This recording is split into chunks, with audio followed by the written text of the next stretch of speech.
Good afternoon and welcome to the final talk of our Rosalind Franklin Centennial series, Celebrating Women in Science and Healthcare. I'm Christine Burgess, an assistant professor and director of didactic education for the Rosalind Franklin University of Medicine and Science Physician Assistant Program, and the co-chair of the Women in Science and Healthcare Symposium at our institution. As a PA, I'm especially excited to welcome our first PA presenter for the series to speak on a PA-specific topic, women PAs throughout history. It gives me great pleasure to introduce our speaker today, Physician Assistant Deborah Atherton Gerbert. Ms. Gerbert is a PA graduate of the University of Oklahoma Physician Assistant Program, where she also served as a student national officer. After graduation, she served on the American Academy of Physician Assistants, the National Association for PAs, on the House of Delegates, including as a House officer and Speaker of the House. She was also the AAPA president in 1994. Clinically, Ms. Gerbert works as a pediatric PA in both the outpatient and PICU settings. She is also the founding program director of the Nova Southeastern University Jacksonville PA program. In addition to the roles mentioned above, Ms. Gerbert has served on a variety of regional and national PA organizations, including the president of the Florida Academy of Physician Assistants, the chair of the PA Council of the Board of Medicine, a member of the Physician Assistant Education Association Finance Committee, a member of the PA Foundation's Board of Trustees, and a member of the PA History Society's Board of Trustees, of which she is the current president of the board. Ms. Gerbert has been the recipient of multiple PA awards, including the AAPA House of Delegates Outstanding Service Award, the Florida Academy of Physician Assistants Lifetime Achievement Award, and the Faculty of the Year Award at the Nova Southeastern University of Jacksonville PA program. Please help welcome Deborah Atherton Gerbert for her presentation, Women PAs Throughout History. Good afternoon, everybody. Thank you for having me today. Thank you for your kind introduction, Christine. I still wish I could be joining you in person. I so much more like speaking to live audiences, but we will make the most of it this afternoon. I want to congratulate the university on its Centennial series, which has celebrated Rosalind Franklin's 100th birth year. And I applaud you in continuing your annual symposium on women in science and health. This is indeed an important issue that should be highlighted annually. I am thrilled to be here to talk about the history of women in the PA profession. I have been a PA for 41 of the 53 years that the profession has been in existence. And in many ways, I've helped shape a lot of the history we've made. In its early years, the PA profession was male dominated, but as we will see through this talk, that has changed. Many of the early pioneers in the profession were women, and many are my friends, so much of the stories you will hear are personally known to me as well. There's been a significant contribution by women from the earliest beginnings of the PA profession over 53 years ago. Without their dedication, perseverance, and commitment, the profession would not be as strong as it is today. In 2021, U.S. News and World Report named PAs as the best job overall in both the top 100 best jobs and top best jobs in healthcare. Employment of PAs is expected to grow by 37% in the next 5 years, much faster than the average of all occupations. But how did the PA profession reach this height? Let's first look at how the profession started and the role of women who made it possible. A lot of factors were aligning prior to 1965 to set the stage for the PA profession to be established. Way back when, in 1910, Flexner Report paved the way for medical schools to be science-based and have standardized admission and curriculum standards. It also closed most of the African American and women's medical schools, leaving the remaining schools to be mainly for white men. In 1959, the U.S. Surgeon General identified a national shortage of medically trained personnel to provide basic medical services. So by the 1960s, there was a shortage of all types of health providers, and employer-based health insurance was the primary means to which Americans received healthcare insurance, much like it is today. Those who could not afford the single subscriber premiums, such as the elderly, the poor, and the disabled, went without health care until President Johnson and the federal government established Medicare and Medicaid programs in 1965. By the 1960s, the physician and healthcare provided shortage continued to grow. A solution was needed, and Dr. Eugene Stead at Duke University had an idea. Dr. Stead suggested that one possible solution to the physician shortage was to expand the clinical skills of nurses so that they could help the physicians take care of seriously ill, hospitalized patients.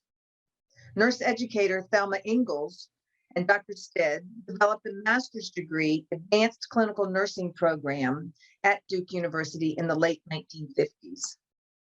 Although successful, the program was denied accreditation by the National League of Nursing and therefore had to close. The idea of a hybrid nurse physician was ahead of its time back in the 50s, and the male-dominated medical profession and the female-dominated nursing profession were distancing themselves from each other because they both were undergoing shortages. With the nursing profession not jumping on board with Dr. Stead's solution, he began to look elsewhere for candidates to fill this niche. By the early 1960s, the Duke University Hospital had hired former military corpsmen to serve as clinical technicians. So Dr. Stead believed these former military corpsmen would make excellent students for his 2-year physician assistant program that he had the idea for. He started the program in 1965, and 3 students graduated on October 6, 1967. That is why we celebrate October 6th as National PA Day, which coincidentally is also Dr. Stead's birthday. Although the PA program started with former military corpsmen, there were many women who were involved in shaping the profession that we know today. Women were involved in various aspects of this new profession, and several non-PAs made significant contributions. In March of 1972, the National Board of Medical Examiners overwhelmingly approved, for the first time ever, the development of an exam for medically trained persons other than physicians. Dr. Andrew was recruited from the University of Southern California, where she had obtained her doctorate in testing and measurement, to head the advisory committee on the creation of the certifying exam. Under Dr. Andrew, subcommittees were created to address such issues as problem solving, psychomotor skills, interpersonal relations, and eligibility. The first the first examination for the assistant to the primary care physician was successfully administered in December of 1973 to 880 candidates. Dr. Andrew was also a participant in August of 1974, when 14 national medical organizations, including the NBME, came together to form the National Commission on the Certification of Physician Assistants. Although the NCCPA would now assume responsibility for eligibility, standard setting, and the appointment of committees, by contract, the National Board of Medical Examiners would continue to develop the exam under Dr. Andrews' direction. Here is a short video featuring Barbara speaking about the development of the first national PA exam. Well, the exam development committees were 3 committees, a committee on cognitive and problem-solving skills, another committee on performance skills, and a third on interpersonal skills. And then there was a 4th committee which dealt with eligibility criteria. And then, of course, there was the advisory committee, which really handled all of the policy issues in development of the exam. For the 1973 examination, in addition to being developed around tasks, the content of the test questions, particularly the multiple choice questions, were quite different. At that time, test questions were developed to test knowledge of factual information in the various basic and clinical sciences. The test questions developed for the PA examination were designed to test the candidate's ability to apply knowledge. So instead of asking, as an example, what are the 5 most common presenting systems of congestive heart failure, the candidate was presented with a test question describing a patient with certain symptoms, and then the candidate had to identify what the most likely diagnosis was for that particular scenario. So it required knowledge, but it required them to be able to apply the knowledge selectively and correctly to specific problem situations. And that was quite a departure from the way test questions were developed at that time. And another feature of the early exams, which went away once they went to the computer, was actual testing on doing physical exams on standardized patients. So we were called in over a 2-day period with several different patient scenarios, and we had to do the appropriate physical exam skill, demonstrate the appropriate physical exam skills so that we could be tested on those, and that piece of education needed to be tested as well. So that was a little challenging, or a little intimidating, but we all made it through.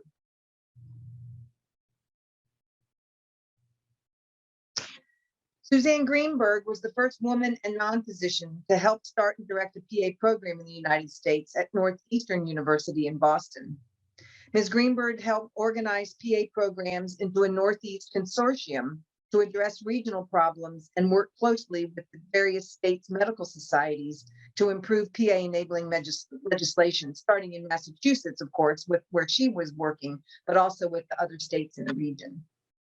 He served as the American Registry of Physician Associates secretary and treasurer shortly after it was founded in 1970, and continued in that role for the Association of PA Programs when it was formed in 1972 as an umbrella organization for the registry and a new organization for PA educators. As an officer of the association, she played a pivotal role in helping shape the organization's mission and expand its membership. She was elected president of the association in 1988. Suzanne was recognized as being the profession's longest serving program director when she left her position at Northeastern University in 2006.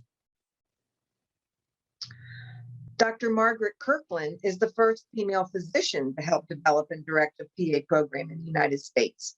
She became involved in the program's development when her husband, Dr. John Kirkland, a renowned cardiothoracic surgeon, conceived the idea to formally educate surgeon assistants at the University of Alabama School of Medicine in Birmingham. The 2-year program became fully operational in 1967. Dr. Kirkland assumed directorship of the program in 1968 and developed a distinct and separate didactic curriculum taught by her and other members of the medical school faculty. Under her leadership, the program began offering a baccalaureate degree to surgeon's assistant students in 1970. Martha Ballinger was hired by Dr. Harvey Estes to work with the Duke University to coordinate efforts to accommodate PAs into the laws that regulated the practice of medicine.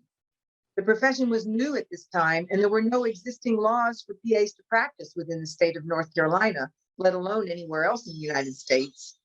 From 1969 to 1971, Ballinger helped to establish model legislation for PAs. In a monograph issued in 1970, she described the step-by-step discussions and decisions made by a select group of health professionals, lawyers, and health policy consultants working on the model legislation. This would help other states craft their PA legislation as well. The monograph called for the enactment of an exception to the Medical Practice Act that would allow trained PAs working under the supervision of a licensed physician to perform medical tasks without legal reprisal. To assure the greatest amount of role flexibility, it was decided that the supervising physician would be responsible for deciding what tasks to delegate to the assistant. This flexibility was deemed necessary to allow PAs to work in a variety of practices and to reach their own individual level of competency. Legislation was enacted in North Carolina in 1971, and the enactment of similar legislation soon followed in other states. Ballinger was also a member of the ad hoc panel on new members of the Physicians' Health Team, Board of Medicine of the National Academy of Sciences. The underlying goal of the panel was to get the American Medical Association to develop educational standards for the PAs educated in a 2-year academic setting, like the Duke University PA educational model. Joyce Nichols is the first woman to be formally educated as a physician assistant. She also happens to be the first African-American woman to practice as a physician assistant. Joyce Nichols was working as a licensed practical nurse at Duke University when Dr. Stead established his 2-year PA educational program.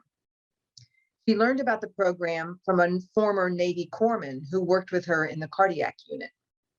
The program was originally designed to build on the past experiences and training of ex-military corpsmen, and therefore, at the time, women were not considered. Joyce had to overcome a number of obstacles to gain entrance into the program. First, she was a woman. She did not have a corpsman background. She was the mother of small children at the time, and she had little money to pay for her education. However, she was very persistent and gradually won the faculty's confidence and support. Joyce entered the Duke program in 1968. She was raised in North Carolina, rural North Carolina, and gave back to the community where she was raised. Here's a short video interview, which was recorded in 1996. When Joyce applied to Duke's Physician's Assistance Program, many people thought that she did not have the necessary background. However, in 1968, she became the first female PA student at Duke.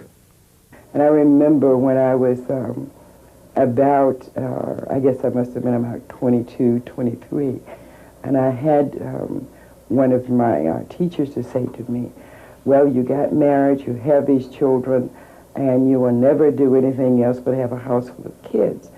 And my answer to her was, I'm like a ball. The harder you hit me, the higher I bounce. After graduation, Joyce was hired to set up and staff 2 satellite public health clinics serving the rural communities of Rougemont and Bahama and the public housing projects in East Durham. Joyce now works at the Lincoln Community Health Center. Here she continues to advocate for expanded services, starting a foot clinic, weight loss and hypertensive programs, and volunteering her time at a local homeless shelter clinic. Joyce Nichols has confronted and often challenged the status quo. However, her commitment to solving community problems has brought truly constructive change. Another early PA who laid the groundwork for future female PAs was Elaine Grant. After graduating in 1974 from the 2nd class at Yale University's Physician Associate Program, she worked clinically for 2 years before assuming the role of Assistant Director and Clinical Coordinator at the Yale PA program. 2 years later, she began her 25-year tenure as Director of the Yale PA program. She also served as the first Assistant Dean of the Yale School of Medicine for the PA program. Ms. Grant held many elected and appointed positions on the national level with the American Academy of Physician Assistants, culminating in her becoming the first woman Speaker of the House of Delegates in 1978. I was a PA student at that time and remember meeting her and being in awe of her ideas and her energy.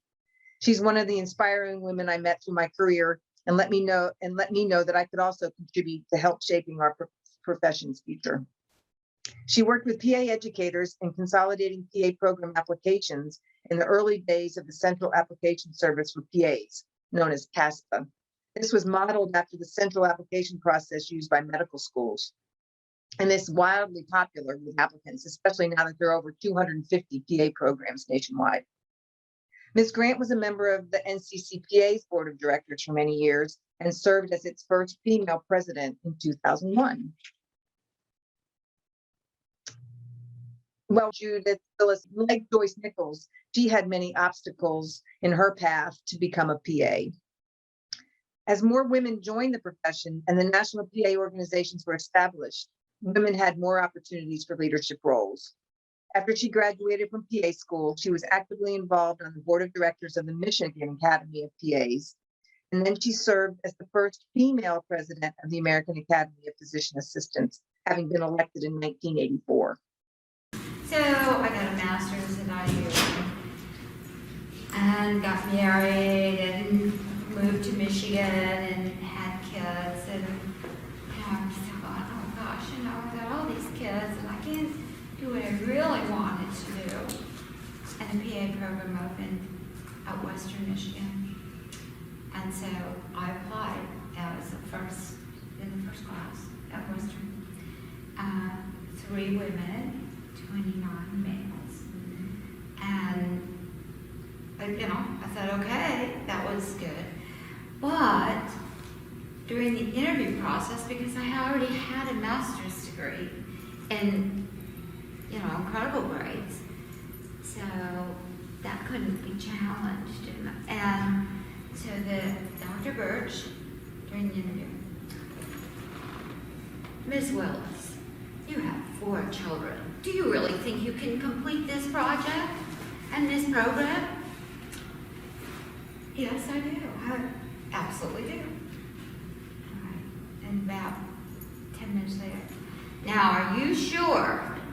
Because you have 4 children, and that's a big responsibility as a mother. I know. I can complete this program. And about 10 minutes. Well, you've done very well in this interview, but we are concerned. You have 4 kids. Like they need to remind you. I know. And I said, well, we've already had, and I've already answered twice. What else do you want me to tell you?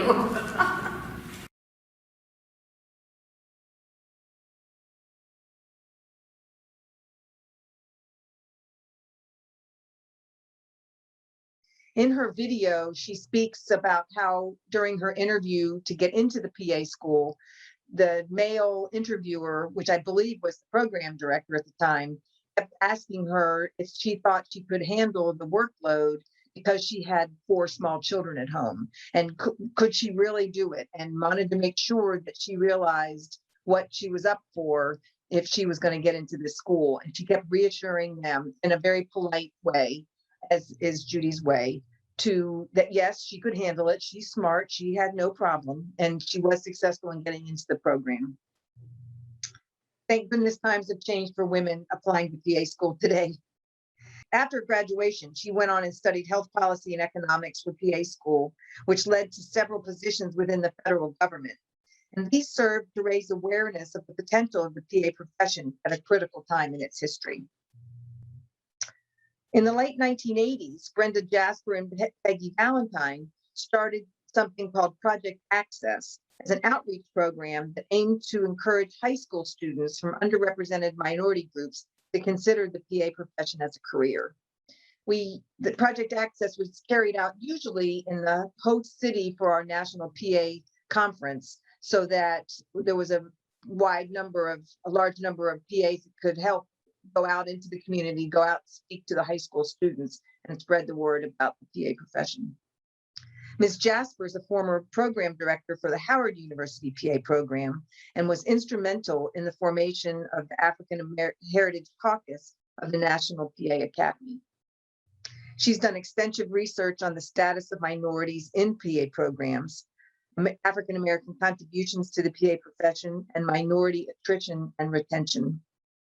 Ms. Jasper has worked tirelessly to combat stereotypes and racism in PA education and within the profession. Dr. Valentine has conducted research on homeless and minority issues as well. She's lectured extensively on minority HIV/AIDS issues to professional and lay groups nationally and internationally. She's published in peer-reviewed journals, textbooks, and training manuals on HIV and AIDS. Karen Bass is the first PA to be elected to the House of Representatives from the state of California. She was first elected in 2010 and is currently serving her 3rd term in office. Prior to serving in the U.S. Congress, she served as a member of the California State Assembly from 2005 to 2010. Karen has distinction of being the first African-American woman elected as Speaker of the California House, serving in that role from 2008 to 2010, prior to her election to U.S. Congress. Congresswoman Bass serves on the House Committee on Foreign Affairs. She is ranking member of the Subcommittee on Africa, Global Health, global human rights, and international organization.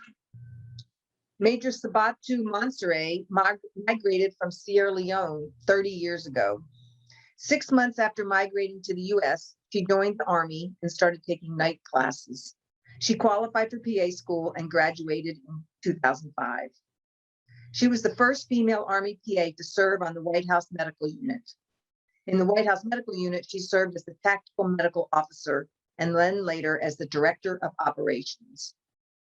During these assignments, she planned, coordinated, and executed medical advances and developed medical contingency plans for President Obama, Vice President Biden, and their families. She was selected to serve as the Army military aide to Vice President Biden, followed by senior military aide to Vice President Pence. Major Monstere has established the Monstere Foundation and plans to move back to Sierra Leone and work with her foundation to help raise the high rate of maternal mortality within her country. Women have also been instrumental in the spread or adoption of the PA concept internationally. Kathy Peterson has worked with her husband, Don Peterson, also a PA, in the international humanitarian efforts, most notably in New Guinea. Karen Mulatala and Ruth Ballwig have worked to try to get the PA profession adopted by Australia and New Zealand. Ruth Ballwig has also been a driving force in helping international PA programs get started, such as the UK, the Republic of Ireland, the Netherlands, and Germany. She's also worked with PAs in India to help get the profession recognized by the Indian government. And finally, Dana Sayre Stanhope is the founding president and chair of the International Academy of Physician Associate Educators and has worked with the Ministries of Health in China, South Africa, Rwanda, and Ghana to develop competency-based education models for non-physician clinicians. PAs, like other healthcare providers and first responders, have been involved in recent healthcare crises. During 9/11, PA Marianne Ramos was working at the Pentagon and was among the first responders after the plane crashed into the building. Robin Hunter Buskey was one of 20 PAs from the Public Health Service who was sent to Liberia in 2015 to assist during the Ebola outbreak.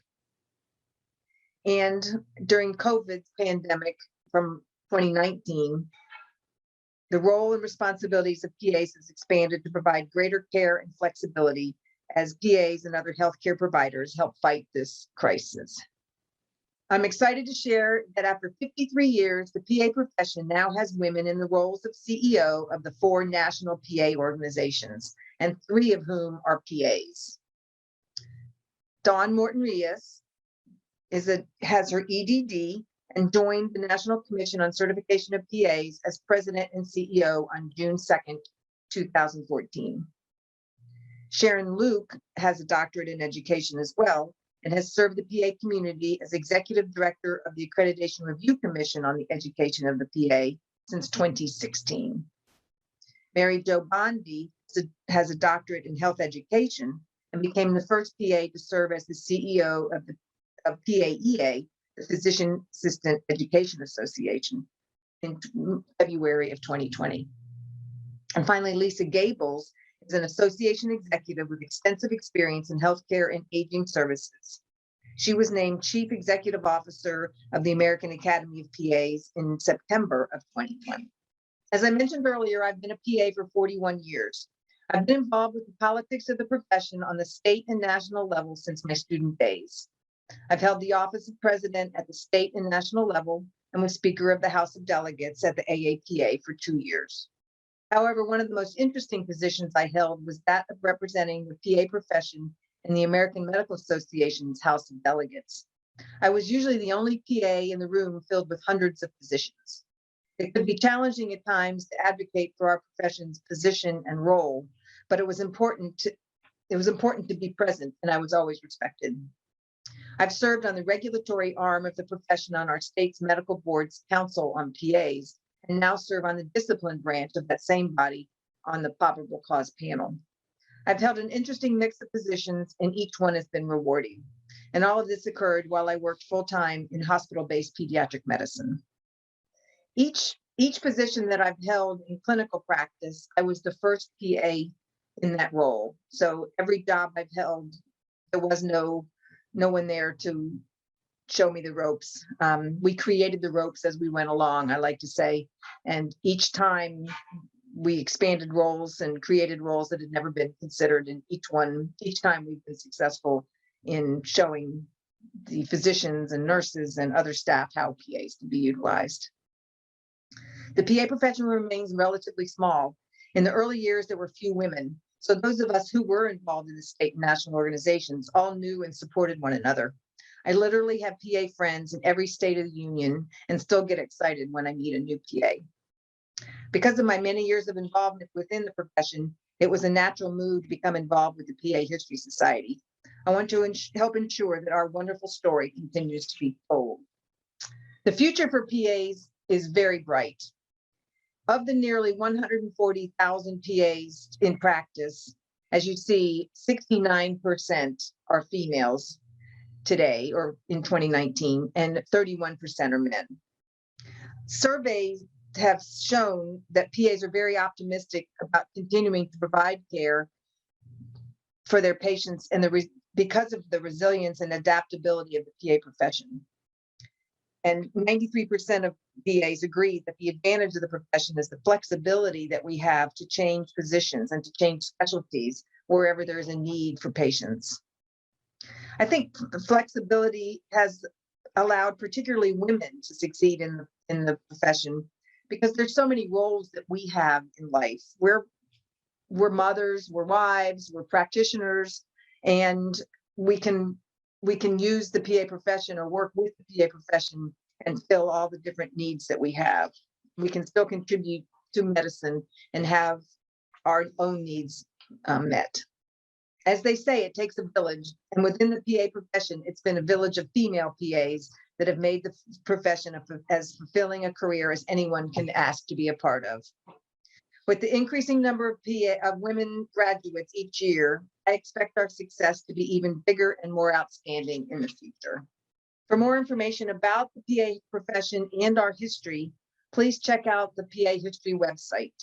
You can scroll through 53 years of PA history on the Society's interactive website filled with photographs, interviews, biographies, videos, and much more. And then we also have a presence on social media via Facebook, Twitter, and Instagram. Thank you again for inviting me to be part of the Dr. Rosalind Franklin Centennial Series honoring women in healthcare.